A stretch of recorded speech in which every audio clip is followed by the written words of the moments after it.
Welcome to what might be the most psychologically fascinating match of the entire 2026 WTA season. Not because of the venue, not because of the rankings, but because of one single, jaw-dropping statistic that has the entire tennis world whispering. A 20-year-old girl from the Philippines has beaten one of the most feared ball strikers in women's tennis history, twice. And today, she is walking onto the court to do it again. I am talking about Alexandra Eala versus Jeļena Ostapenko. Round of 16. Upper Austria Ladies Linz. Indoor clay. Wednesday, April 8, 2026. And if you think you already know how this story goes, I promise you, you do not. Let me set the scene properly, because this is not just a tennis match, this is a collision of two completely opposite philosophies about how the game should be played. On one side, you have Jeļena Ostapenko, the fourth seed, world number 23, a former French Open champion who hits the tennis ball with a kind of violence that genuinely makes commentators go silent mid-sentence. She does not rally. She does not wait. She walks onto the court with one intention and one intention only to destroy you before you even realize the match has started. On the other side, you have Alexandra Eala. 20 years old, calm, calculated, left-handed, trained at the Rafa Nadal Academy in Mallorca. A young woman who looks at a hurricane and sees nothing but an opportunity. And here is what makes this absolutely incredible. Eala leads their head-to-head 2-0 against a Grand Slam champion. Twice. On two completely different surfaces. That is not luck. That is something far more dangerous. It is a system. So the question burning through every serious tennis fan right now is simple. Can Ostapenko finally crack the code? Or does Eala have something in her game that the Latvian simply cannot solve? Because if she wins again today, on a third different surface, we are no longer talking about a promising young talent. We are talking about a generational phenomenon. Let us go back to where this rivalry was born, because the history here is everything. The first meeting happened at the 2025 Miami Open, hard courts, medium-fast conditions. A surface that, on paper, should have given Ostapenko every advantage she needed to impose her game. The match went 7-6, 7-5 to Eala, and the way she won it tells you everything about who she is as a competitor. Ostapenko created 15 breakpoint opportunities throughout that match. 15. And Eala saved 11 of them. Her first serve percentage sat around 75% in the first set. She was clinical, disciplined, and utterly unshakable. But the most revealing moment came in the tiebreak.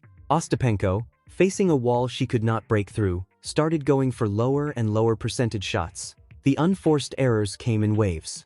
Eala won the tiebreak 7-2. It was not power that won that match. It was patience weaponized. Now, you might be thinking, surely Ostapenko learned from that. Surely she came back sharper at their second meeting. And you would be right to think so, because at the 2025 Eastbourne International, she came out swinging harder than ever. Grass courts. Fast and low. Ostapenko's absolute playground. And for the first 25 minutes of that match, she was terrifying. She handed Eala a 6-love bagel in the first set. A complete, total demolition. It looked like a statement. It looked like revenge. But this is where Alexandra Eala showed the world exactly what separates good players from extraordinary ones. She did not panic. She did not try to hit harder. She did not fall apart. Instead, she completely rebuilt her game plan mid-match, right there on the court, in front of everyone. She started using her backhand slice to keep the ball low, taking away the pace Ostapenko feeds off. She jammed her serves into the body, neutralizing Ostapenko's aggressive return position. The shift was immediate. Ostapenko's unforced error count exploded. Eala took the second set 6-2 and was leading 3-2 in the third when Ostapenko retired through injury, 2 from 2. And the second one was somehow even more impressive than the first. That brings us to today. Indoor clay in Linz. And this surface is a fascinating new variable in this rivalry because it sits right between the two previous battlegrounds. Clay naturally slows the ball and creates a higher bounce, which on the surface favors Eala's heavy topspin and her defensive baseline game. But because this tournament is played indoors, the court plays noticeably faster and more slick than traditional European red clay. Ostapenko's flat, penetrating shots will skid and stay low rather than sitting up. That detail alone makes this match significantly more open than their previous two encounters. There is another factor that almost nobody is talking about: match sharpness. Eala has already played a full competitive match on this exact court. Yesterday, she defeated local Austrian wildcard Julia Graber 6-4, 6-3. And the numbers underneath that scoreline are remarkable. She faced 10 breakpoints. She saved 9 of them. 9 out of 10. Against a clay court specialist playing in front of her home crowd. That kind of pressure management is not normal. That is the fingerprint of a champion. Eala knows the lighting in this arena. She knows the bounce. She knows the sound. She is dialed in. Ostapenko, as the 4th seed, received a first-round bye. She is physically fresh, fully rested, and carrying that particular edge of a player who has not yet released their competitive energy this week. But she has not felt this court under match conditions. She has not tested her timing against live competition in Linz. In a match this tight, that difference in match rhythm could be absolutely decisive in the early games. Now let us talk about what actually needs to happen for each woman to win, because this is where it gets genuinely tactical and deeply fascinating. For Ostapenko to finally break through, she needs to do something that goes slightly against her nature. She needs to be patient, not passive patient. There is a critical difference. She cannot walk onto the court and try to end every rally on the second shot. Eala thrives on that approach because she uses her opponent's pace against them. Ostapenko must move Eala around first. She must construct points with her power before she pulls the trigger, rather than pulling the trigger immediately and handing Eala easy short balls to redirect. She also needs to solve her second serve problem. Historically, under pressure, Ostapenko's second serve becomes a liability. It sits up in the strike zone and practically invites attack. If she double faults at the wrong moments today, the match will slip away from her before she even realizes it is gone. And perhaps most critically, she must manage her emotions. Because Eala is specifically built to frustrate players like Ostapenko. Every impossible ball she runs down, every rally she extends by 3 or 4 extra shots, every moment she refuses to crumble, all of it is designed to make Ostapenko feel like she is hitting against a wall that never breaks. The moment Ostapenko starts fighting that wall instead of trusting her game plan, the match is over. For Eala to make it 3 from 3, the formula is already proven. It works. She just has to execute it with the same ice-cold precision she has shown in both previous matches. First serve percentage is non-negotiable.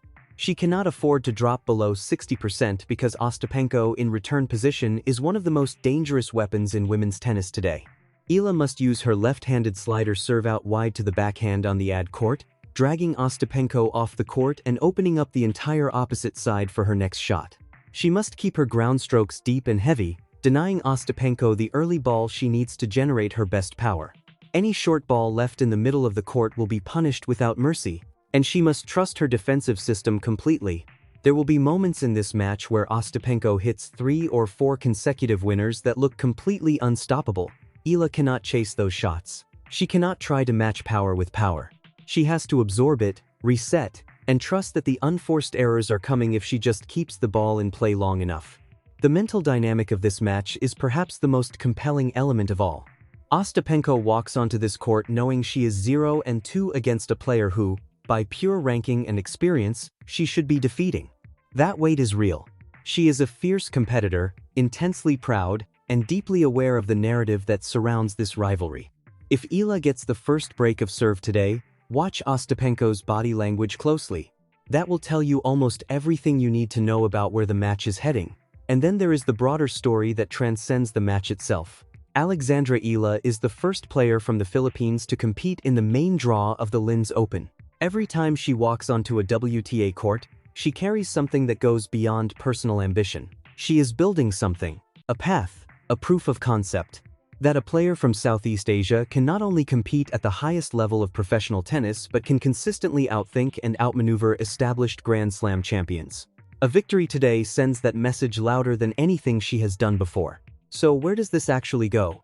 Based on everything, the head-to-head history, the match sharpness, the surface dynamics, the psychological weight on Ostapenko, Eala enters this match as the player with the most clearly defined tactical blueprint. Her system works against this opponent. We know it works because we have seen it work twice, in wildly different conditions, against every version of Ostapenko's game.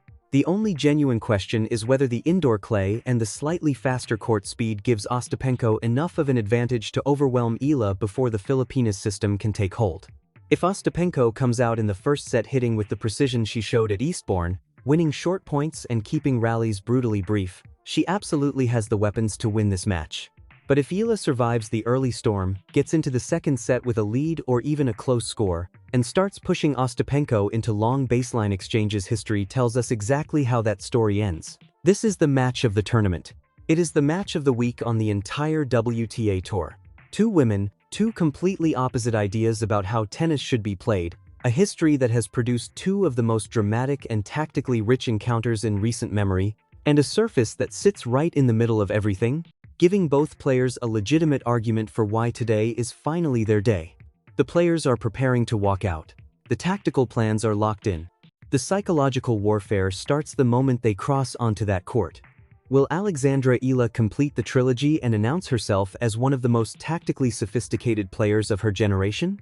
Or will Jeļena Ostapenko finally solve the puzzle, shake the head-to-head, and remind everyone exactly why she is a Grand Slam champion? Drop your prediction in the comments right now. Who wins today and in how many sets?